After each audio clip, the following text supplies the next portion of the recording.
Welcome to E-Pathshala. Warm greetings to all. I am Dr. P. Malati, serving as Assistant Professor in LRG Government Arts College, Tirupur. Entrepreneurial competencies and behavior is the topic of my lecture at this juncture.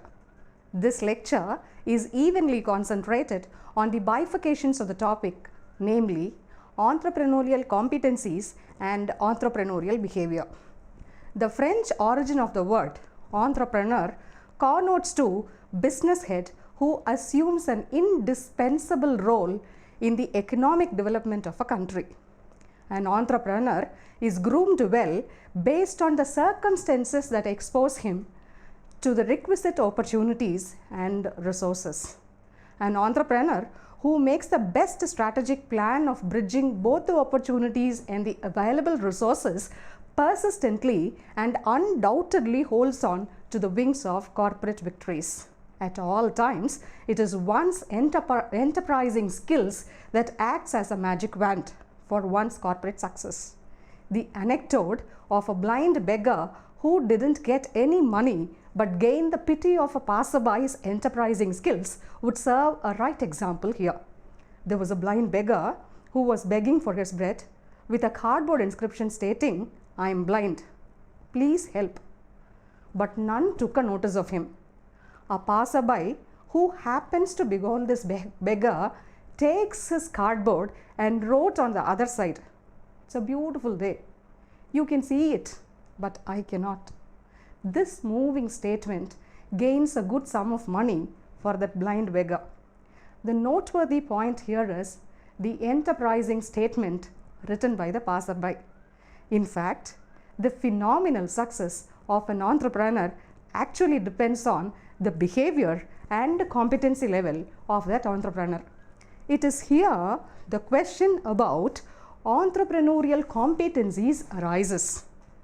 To use Callahan's definition, entrepreneurial behavior is the subset of entrepreneurial activities concerned with understanding, predicting, and influencing individual behavior in entrepreneurial settings. Entrepreneurial competency refers to the adeptness of the entrepreneur's corporate ingenuity, corporate leadership, corporate diplomacy, quality consciousness, and entrepreneurial mindset. Corporate ingenuity is the prime quality of entrepreneurial competencies. Generally speaking, corporate intelligence depends on the way of one's positive approach to any business situation. This may be well comprehended with an example or exemplification. Once there lived a shoe manufacturer who asks a couple of his salesmen to explore their business potential in a nearby country. Both of them observed that the place where they had been sent did not possess the least knowledge about wearing shoes. On their return to their master, the first salesman reported that there had been no chance of establishing their business as those people didn't have an awareness about shoes.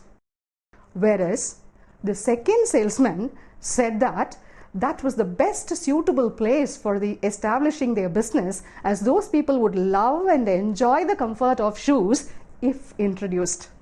The second salesman shall be appreciated here for his corporate ingenuity at this instant. Corporate ingenuity perhaps refers to the competitive intelligence of an entrepreneur who sets himself in observing the business prospects, mustering or gathering information about the pros and cons of the business, and comprehending the demand for their products besides executing the strategic business plans of the organization successfully. Next we come to corporate leadership. Corporate leadership is wrongly assumed to be an occupation or designation most of the times. As a matter of fact, corporate leadership is the prominent adeptness imbibed by any entrepreneur to be triumphant in the corporate world. It is a responsibility that every entrepreneur shoulders. It requires the precocious knowledge of a corporate leader who could holistically view every employee along with his or her attitude, expertise, interest, and personal profile from the top to bottom. A good leader always knows about the smart ways of work execution and work distribution in the organization. The employee's field of expertise is always taken into account by the best corporate leader before work allotment. This quality actually reduces the burden and unnecessary botheration of the entrepreneur. Therefore, corporate leadership skill shall be observed as the second indispensable entrepreneurial competencies of every corporate. For instance, the corporate tycoon and recipient of Padma Bhushan in 2008 and Padma Vibhushan in 2000, Mr. Ratan Tata is stated to have raised the profits of his industries 50 times during 21 years of his corporate involvement, it seems. His courage of investment in various trades, besides his focus and choice of right industrial arena for investments, shall be inferred or understood by many entrepreneurs. Now we're going to discuss the corporate diplomacy. Corporate diplomacy is the third phase of entrepreneurial competencies to be discussed. This quality shall be simply defined as the capacity of the corporate to say yes and no at the appropriate business context. Here, the entrepreneur needs desirable discretion to decide on what can make the business flourish. To understand the business structure, an entrepreneur has to acquire adequate experience on corporate diplomacy. An emotionally well-balanced entrepreneur has the optimum opportunity of practicing corporate diplomacy. This potentiality has its roots in the cool and stress-free attitude of an entrepreneur at all times, so that the decisions made in the corporate always serve towards the progress of an organization. Sometimes this corporate diplomacy also results in adverse effect of one sect of the corporate. In such a situation, to safeguard the industrial output holistically, the entrepreneur is pushed to an extreme to make decisions. This actually reminds the owl and the mouse story, where the mouse seeks the help of a wise owl to get away from or get out of a forest in which it is trapped. At that situation, the owl in fact says or gives advice to the mouse to grow wings. Of course, it is certainly incredible. However, here the mouse, which loses its last hope with the owl, will certainly find its own way out, is the real logic practiced as corporate diplomacy at very vulnerable business contexts and situations today. It is the necessity that leads one towards great explorations most of the times. And that has come true in many cases also. Now we are discussing quality consciousness.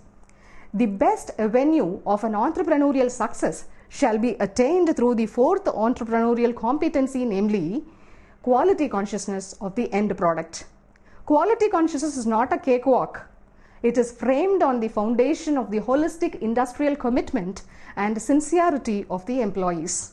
When the employees are highly satisfied with the corporate norms and the quality of the product, naturally gets, when it is manufactured, naturally stands a foolproof for its quality. The characteristics does not only uplift the profile of an industry, but also of the entrepreneur. On the other facet, when an entrepreneur gives prime importance to the quality of the end product, the job of advertisement is taken up very easily by the consumers, willing propaganda about the product. This gives a serendipitous progress to the business by uplifting the profile of the entire group of the organizations also. It is noteworthy that any big corporate has a small beginning point. Big or small does not matter. It is the case of investments and the quality consciousness that takes the business to its heights. This shall be deciphered from an anecdote where a cardiologist takes his car to a car mechanic's garage to set it right.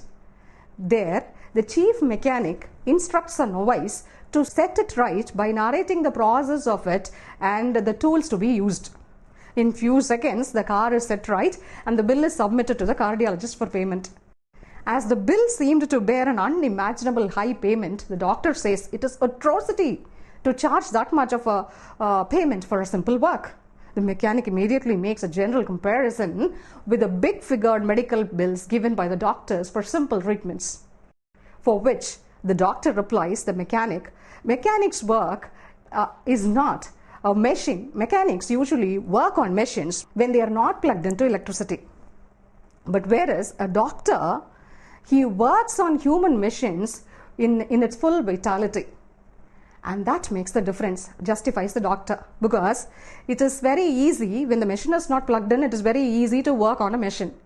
When a machine is running, it is highly risky and difficult to work on a machine. That's what the doctor intends telling. For which the doctor immediately, as soon as the doctor tells this, the garageman replies, "Doctor, we can work on dead machines to bring it alive. Can you?" is the question asked by the garage owner. The doctor gets stunned by the mechanic's query and leaves the garage by paying his bill silently. Big or small, the quality consciousness of a work speaks for a long time is the moral conveyed here. As the fifth component, we are now discussing entrepreneurial mindset. This entrepreneurial mindset shall be addressed as the winner mindset. In fact, this winner mindset is the crucial part of an entrepreneur's corporate success. To state that precisely, the corporate mindset has its strong roots on certain essential entrepreneurial qualities like assertiveness, self-motivation, determination, commitment, focus, goal setting, systematic planning, prioritization of work, plan execution, and entrepreneurial stability. For instance, Reliance Industries without Padma Vibhushan Dhirubhai Ambani, Infosys without Padma Vibhushan N.R. Narayana Murthy, Western Indian vegetable products called Wipro without Azim Premji are unimaginable without these entrepreneurs associated with their respective industries. What has made these business tycoons so special to occupy the space coverage of several reputed magazines?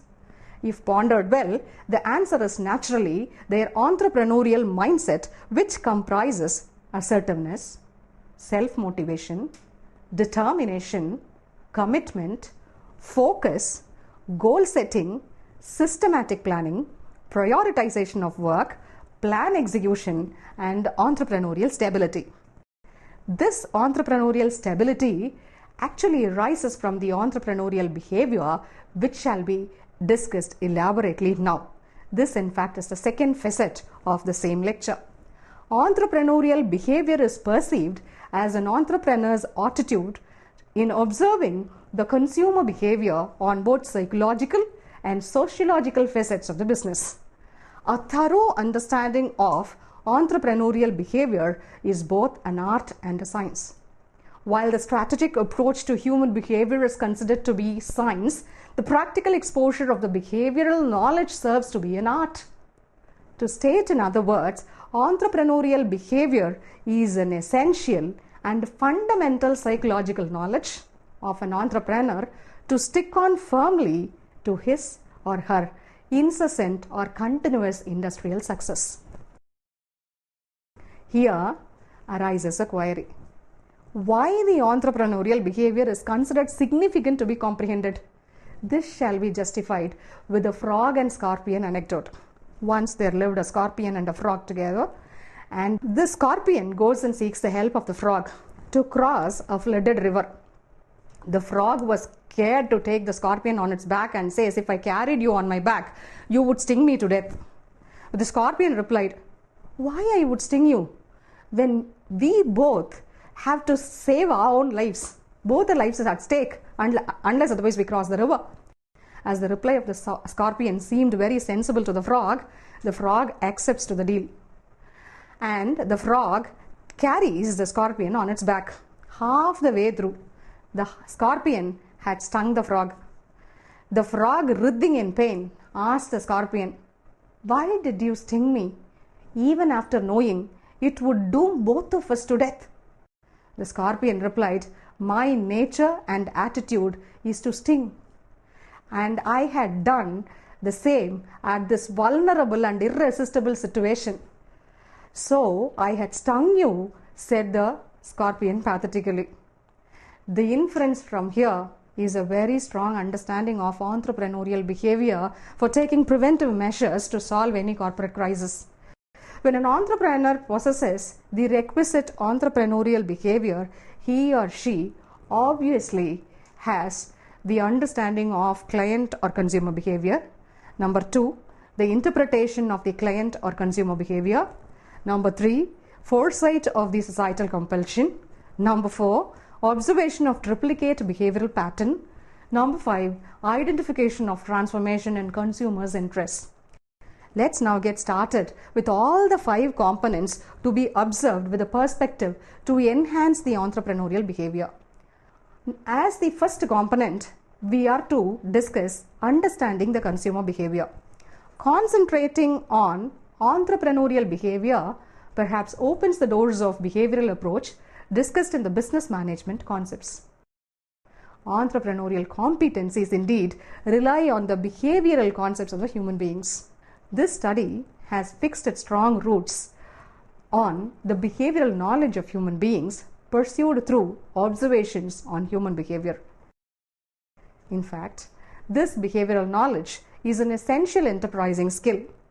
Furthermore, both animate and inanimate things shall give clues about interests, beliefs, and attitudes of human beings.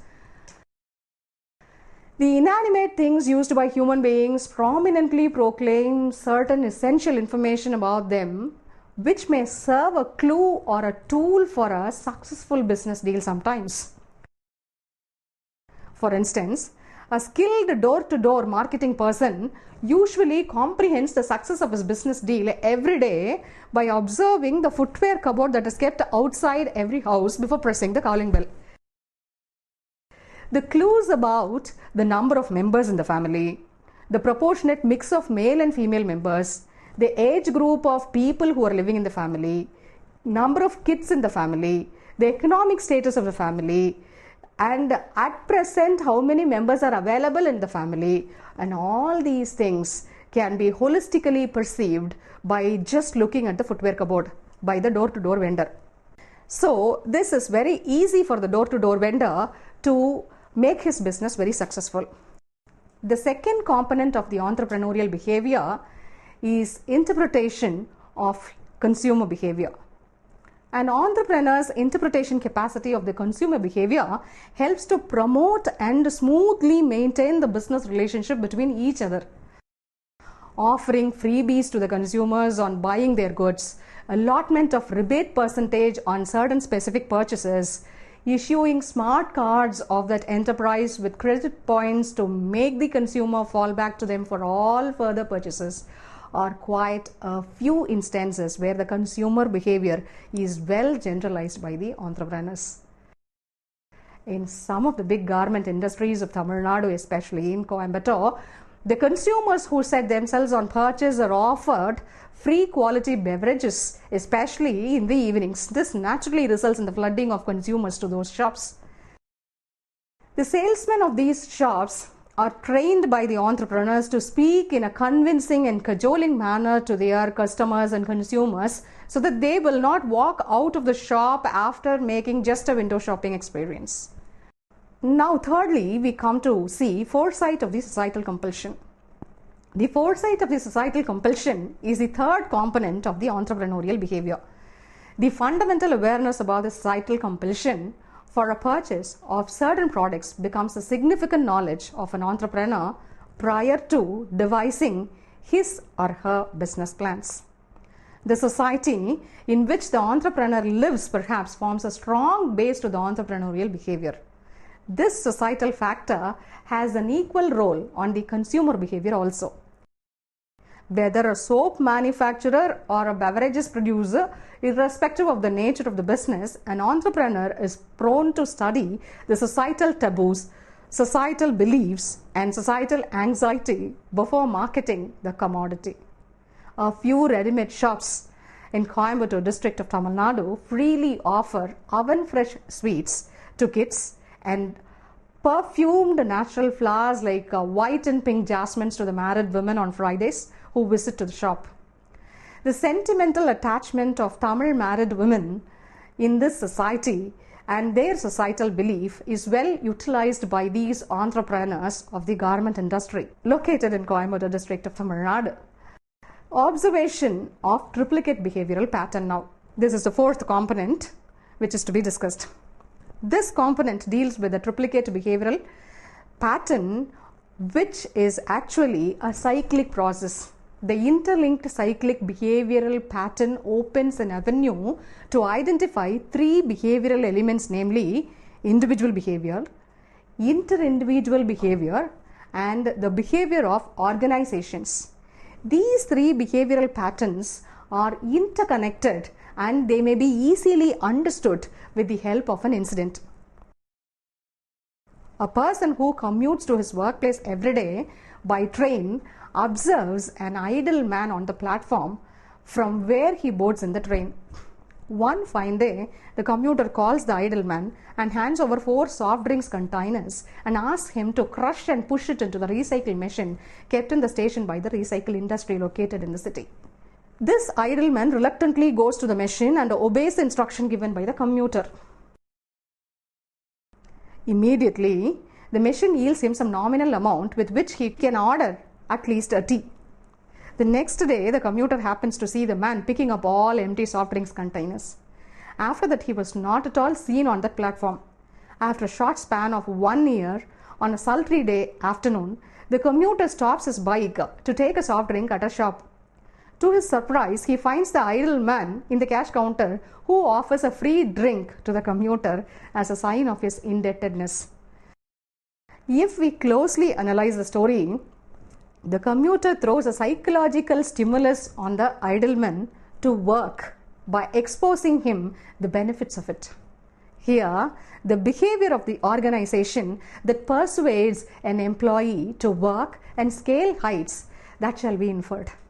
Secondly, the inter-individual behavior of both the men, one in giving and another in executing orders, shall be deciphered. Thirdly, the idle man's individual behavior is tapped to progress in his career is also unveiled.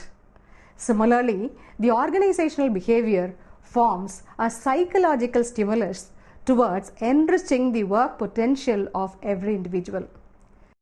As the fifth component, now discuss identification of transformation in consumers' interests.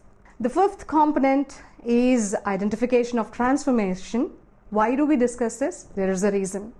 Understanding the transformation of consumers' interests above the commodity available in the market best helps the entrepreneur to introduce quality and utility-based products in the commodity market. The transformation of consumers' interests, of course, paves the way for appropriate sales strategies to market the innovative products. The entrepreneurial behavior is set on full swing in analyzing the demands of the consumer and supplying their need. Catering to the anticipation of the consumers within the frame of the corporate dogma is a puzzling experience to almost all the entrepreneurs as they have to wait and watch the end results of their business. To summarize the entire lecture, the entrepreneurial competencies are studied under 5 major headings, namely corporate ingenuity, corporate leadership, corporate diplomacy, quality consciousness, and entrepreneurial mindset. The lecture content simultaneously focused on entrepreneurial behavior, where the potentiality of an entrepreneur in understanding the client or consumer behavior, interpreting the client or consumer behavior, foreseeing the societal compulsion, observing the triplicate behavioral pattern, identifying the transformation of consumers' interests, all these things are studied. In addition to all these things, the entrepreneurial behavior comprises both theoretical and practical approaches. We also need to know this can be studied with understanding of research applications that opens the doors of organizational comprehension. A thorough knowledge on these two facets of entrepreneurship, namely Entrepreneurial competencies and entrepreneurial behavior help the corporate heads to achieve their corporate goals. These corporate triumphs actually sprout from the rational thinking of the entrepreneurs and commitment invested by the employees of an organization. Precisely, the entrepreneur's rational thinking entertains the best behavior among the employees, progressive output percentage resulting in admirable turnover of an organization, smart work ambience of the corporate, and the aspirations of the employees to grow along with the organization. The significant aspiration of the entrepreneurial behavior also states explicitly and forecasts the enterprising potentialities of human behavior in general. In short, it provides a strategic plan of action and attitudes of people employed in an organization. Furthermore, this study has also given a hint on the indispensable changes in human behavior, along with the changes and growth of the technical world of the corporate. Hope you all have found this lecture very useful and content rich. At this juncture, I would like to thank you all for having spared your precious time listening to this lecture.